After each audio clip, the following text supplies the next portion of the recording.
For most menswear connoisseurs, a new season means bringing a fresh breath of air into your wardrobe and re-energizing your sensitivity and enjoyment of style, with new pieces and thoughtful combinations. In the world of classic menswear, especially tailoring, there is a clear framework that preserves formality and traditional silhouettes in order to respect the heritage of a tailoring house, but that does not mean that newness and creativity are absent. On the contrary, innovation in classic tailoring is often very subtle and difficult. It may lie in the choice of fabric, color, and pattern, in the details of the craftsmanship, or in the way accessories are selected and combined. These elements might sound minor, yet they can profoundly alter an ensemble, and the perception of your personal style, taste level, and even your way of being in the world.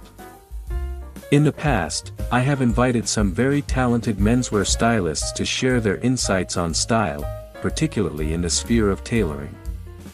This time, I am thrilled to welcome another seasoned stylist, who is based in London, for a conversation on classic menswear for the coming spring-summer season, his career journey in men's fashion, and his enduring passion for refined clothing. Mr. Christopher Modoo is a London-based menswear stylist, but his talents extend far beyond styling alone.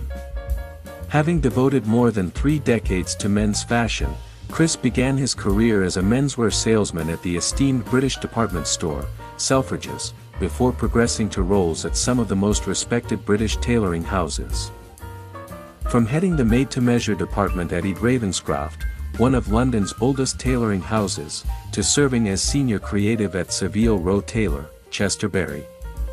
Chris has built deep, multifaceted experience in men's tailoring, spanning styling, fitting, design, and merchandising.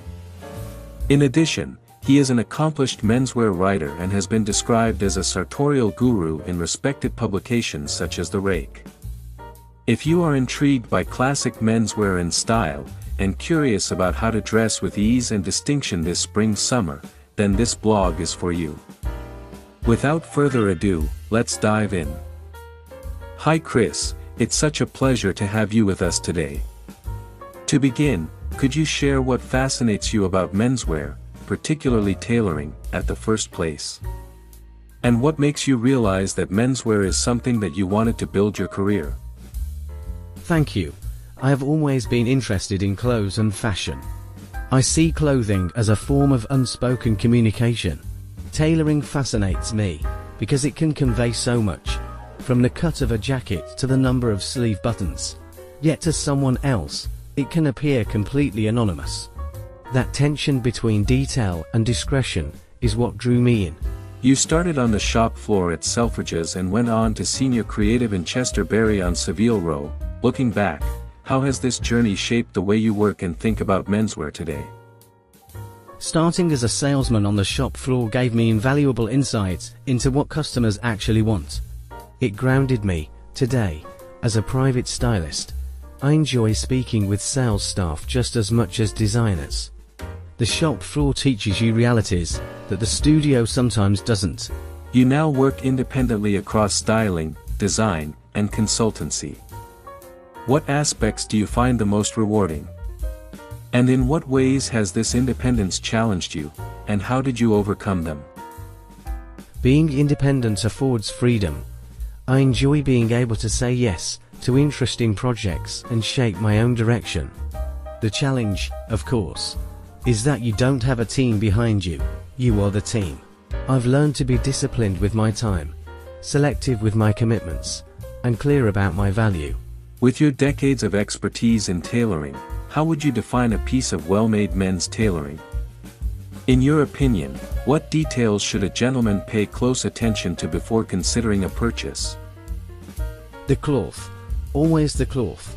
No matter how well made or how beautifully styled a garment is, the cloth is the key. It determines how it drapes, how it wears, and how it ages. I've noticed that some entry-level luxury brands now use excellent textiles, sometimes the same mills as top-end houses, and that makes a significant difference. A gentleman should pay close attention to cloth quality, handle, weight, and how it complements his lifestyle. In this increasingly casual and dressed-down era that we are living in, from your point of view, what role does tailored clothing still play in this modern time? And why do you believe it continues to be relevant or has its value of existence? Tailoring, and particularly the suit, has become formal wear in many settings. But the right clothing still conveys professionalism and understanding. Good tailoring is flattering. It creates structure, presence, and proportion. In a more casual era, that clarity of intent is even more powerful. In a digital age where many of us can buy almost everything online, and against a backdrop of economic uncertainty, why do you feel that menswear styling, and even in-person shopping, still matter? And how can a good stylist genuinely add value for a modern gentleman shopper? As clothing becomes more expensive, customers are rightly focused on value and longevity.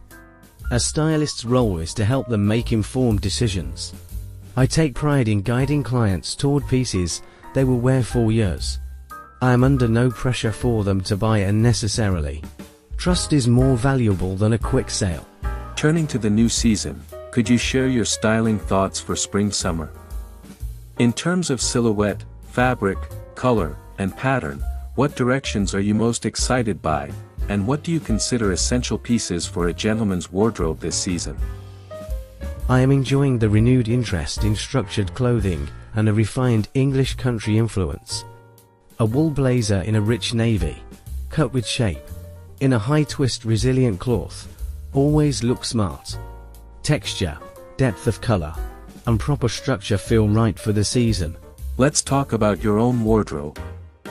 For spring and summer, what would you describe as your favorite ensemble or your signature look? The outfit that feels most you and that you can return to timelessly.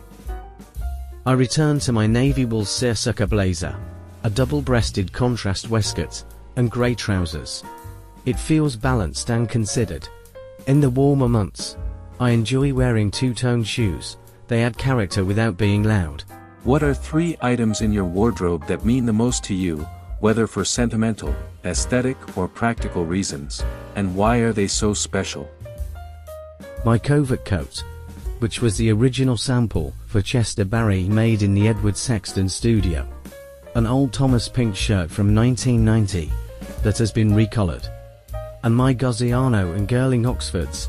I've long admired the brand, and was delighted to finally own a pair. Each piece carries history, as well as craft. Beyond your client work, you also write about refined menswear and host styling sessions with brands such as Rampley & Company. How do you balance your day-to-day projects with these collaborations, and what have you learned about managing your time and energy along the way? I write a to-do list and I am realistic about my time. Discipline is essential. Creative work requires structure, if it is to remain sustainable. When you hear the word style, what does it mean to you?